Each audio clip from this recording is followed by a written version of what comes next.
मैंने जिसे चाहा वही मिला सजना, ख्वाब जगे सच हुआ मेरा सपना। बेबसी मैया निंदा निंदा, हरा हरा रहे मेरा घर अंगना।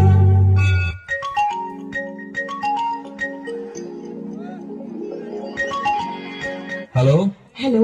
हाँ बोलो। हाँ, मैंने ये कहने के लिए फोन किया था कि आज आप घर थोड़ा जल्दी चले आइएगा। और वो क्यों? क्योंकि आज करवा चौथ है ना, और मैंने आपके लिए व्रत रखा है। जब तक आप आएंगे नहीं मैं अन्न जल ग्रहण नहीं करूंगी। जब मैं इस रिश्ते को मानता ही नहीं तो कैसा करवा चौथ, कैसी पूजा? मैं आपका इंतजार करूंगी। तो करती रहो।